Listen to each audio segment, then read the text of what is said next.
Salut à tous, c'est Tilton, j'espère que vous allez bien. Pour ma part, ça va, super. Aujourd'hui, on se retrouve pour une nouvelle vidéo. Alors, comme vous le savez, Emiliano Sala a curieusement disparu. Il y a une polémique en ce moment sur les réseaux sociaux, partout. On va aborder le sujet car le corps a été retrouvé, enfin du moins un corps a été retrouvé près de l'avion. Il se pourrait que ce soit son corps ou celui du pilote, ils ne savent pas encore. Le corps n'a pas été identifié pour être précis. J'envoie l'intro puis on parle de ça tout de suite. Allez, let's go, c'est parti.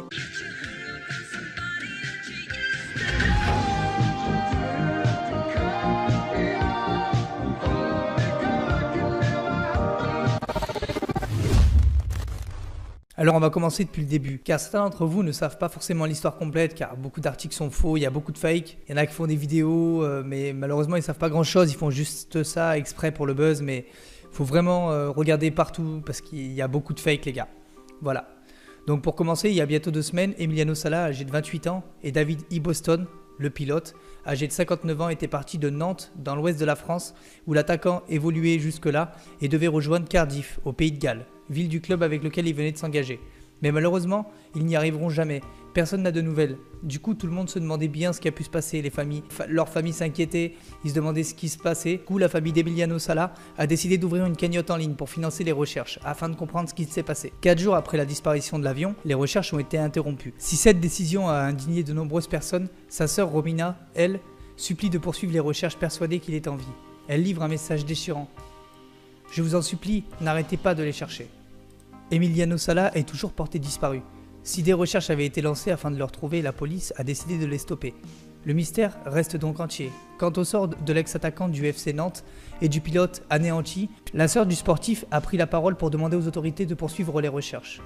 Face à la presse, Romina, sœur du sportif de 28 ans, implore la police de continuer leurs efforts pour retrouver les 2 hommes. En larmes, elle déclare « Je sens qu'ils sont encore en vie, qu'ils vont bien et qu'ils nous attendent, mais je vous en prie, n'arrêtez pas de les chercher s'il vous plaît. Ne vous arrêtez pas. Je suis très reconnaissante pour tout, mais ils sont en vie. » Puis elle revient sur ces 4 derniers jours terribles. C'est très difficile en ce moment. Je suis très mal, très perturbée. La seule chose que je veux, c'est retrouver mon frère et le pilote. Qu'ils se mettent à notre place et ressentent notre douleur, celle de tous les membres de notre famille. Malheureusement, ce message émouvant de Romina n'a pas fait redémarrer l'enquête. Les jours passent, mais toujours aucune trace des 2 hommes. Et soudain, 10 jours après la disparition d'Emiliano Sala, les enquêteurs de l'Air Accident Investigation Branch, l'AAIB, ont révélé mercredi 30 janvier que des débris ont été retrouvés sur une plage de la Manche, dans le Cotentin, à Surtainville. Impossible d'affirmer avec certitude que ces éléments provenaient de l'avion, du footballeur, mais le bureau d'enquête britannique, chargé de faire la lumière sur la disparition, semblait penser qu'il y avait un lien. Très vraisemblablement, c'est un dossier du siège d'avion qu'il s'agit. Un dossier qui, avec les vents forts, les courants de ces derniers jours, a pu parcourir sans problème la vingtaine de kilomètres qui séparent cette longue plage du Surtainville, de la zone présumée de la disparition de l'avion. Autour de Guernesey, après un examen préliminaire, nous avons conclu qu'il est probable que les coussins proviennent de l'avion disparu, indique la AIB. Il n'y a pas longtemps qu'il était dans l'eau. Josette Bernard, la promeneuse qui a découvert ce débris samedi 26 janvier vers 17h30, et qui a alerté la gendarmerie, décrit un rectangle gris plat d'une quinzaine de centimètres d'épaisseur et rembourré de mousse. On distingue 2 encoches dans la partie inférieure, les encoches qui pouvaient servir à relier ce dossier à l'assise du siège. Josette Bernard a d'abord cru qu'il s'agissait d'un bidon échappé d'un bateau. C'était au bord de l'eau. J'ai vu quelque chose de gris qui flottait. Je pensais que c'était un conteneur en plastique que j'allais remonter aux poubelles comme je fais d'habitude. En m'approchant, j'ai bien vu que c'était un dossier de fauteuil d'avion. Elle se dit convaincue à 100% que l'élément qu'elle a découvert provient de l'avion d'Emiliano Sala. Il n'y a pas longtemps qu'il était dans l'eau. Il n'était pas vert d'aigle, pas abîmé. Derrière, il y avait des écritures en anglais. Where white, arrière droit. Le scotch n'était pas enlevé, c'était récent. Avec les courants et les vents, la grosse marée et la tempête, ce n'est pas étonnant qu'il y ait quelque chose qui soit arrivé sur la plage. Ce qui est sûr, c'est que la veille, il n'était pas là. Il est arrivé avec les vagues. Après avoir à peine parcouru les 200 mètres de plage qui l'a séparé du parking, Josette Bernard a ensuite alerté la gendarmerie, qui s'est rendue sur place pour récupérer les débris avant de les confier aux enquêteurs britanniques. Les recherches vont être relancées. C'est une première découverte depuis le 21 janvier et la disparition de l'avion d'Emiliano Sala, alors que la police de Guernesey avait annoncé l'arrêt des recherches jeudi dernier, faute de résultats, 3 jours après la disparition du footballeur et de son pilote. Ces derniers jours, les enquêteurs britanniques ont étudié le plan de vol du petit pipier, Malibu.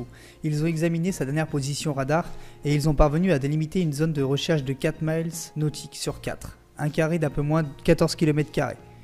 Et ces prochains jours, probablement en fin de semaine, quand les conditions météo seront plus clémentes, les recherches sous-marines vont reprendre, pour une durée de 3 jours environ, avec du matériel de précision, un sonar à balayage latéral, qui est utilisé fréquemment pour chercher des épaves, qui va sonder les fonds marins pour tenter de localiser et d'identifier des débris métalliques. Ces investigations, disent les enquêteurs, vont se dérouler en contact avec les proches d'Emiliano Sala, qui financent grâce à une cagnotte en ligne. Des recherches privées, la famille de l'Argentin a d'ailleurs fait part de sa détermination. Nous allons continuer jusqu'au bout, nous n'arrêterons jamais, a averti Romina Sala, la sœur du footballeur. Cette nouvelle a choqué beaucoup de joueurs du club. Beaucoup n'ont pas voulu jouer. L'entraîneur de Cardiff s'est exprimé sur les répercussions de la disparition d'Emiliano Sala sur le mercato du club. En conférence de presse ce vendredi, l'entraîneur de Cardiff, Neil Warnock, est de nouveau revenu sur la disparition d'Emiliano Sala. Outre l'émotion toujours présente au sein du club gallois, le coach britannique a avoué les conséquences sportives du drame pour la fin du mercato de Cardiff. Le marché a été difficile, s'est plaint Warnock, avant d'ajouter qu'un ou deux buteurs avec lesquels nous étions en discussion n'avaient pas vraiment envie de rejoindre le club. Certains joueurs n'ont pas souhaité venir dans ces circonstances, malgré le recrutement du défenseur Leandro Bacuna, âgé de 27 ans.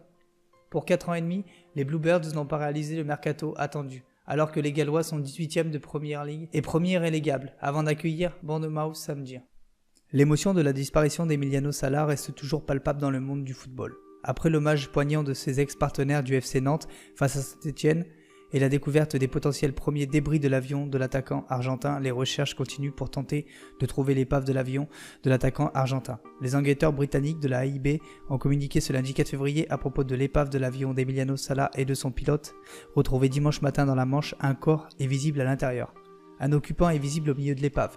C'est la révélation faite ce lundi soir par les enquêteurs britanniques de la AIB, le bureau d'enquête des accidents aériens, à propos de l'avion qui transportait Emiliano Sala de Nantes à Cardiff le 21 janvier, qui a été retrouvé ce dimanche dans la Manche au large de Guernesey. Le corps n'a pas été identifié, 2 personnes étaient à bord, l'attaquant et le pilote. Tragiquement, dans les images vidéo du ROV, Remotely Operated Vehicle, véhicule télécommandé à distance, NDLR, un occupant est visible au milieu de l'épave, a indiqué le bureau d'enquête britannique sur les accidents aériens dans un communiqué. Une image de l'épave a également été diffusée. Il s'agit de l'arrière gauche du fuselage. L'immatriculation de l'avion N264DB est bien visible, tweeté par la AIB. L'image indique une profondeur de 67,7 mètres.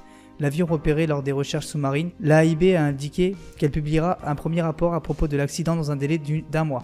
Le Pipier Malibu, le nom de l'avion, a été repéré lors des recherches menées par une structure privée, dirigée par David Mearns, avec les fonds récoltés par les proches d'Emiliano Sala via une cagnotte en ligne. Nous avons localisé l'épave de l'avion sur les fonds marins, à environ 60 mètres de profondeur, dès les premières heures de recherche sous-marine, a indiqué David Mearns à la BBC, en précisant que l'avion a d'abord été identifié par un sonar, avant qu'un submersible équipé de caméras ne soit envoyé sous l'eau.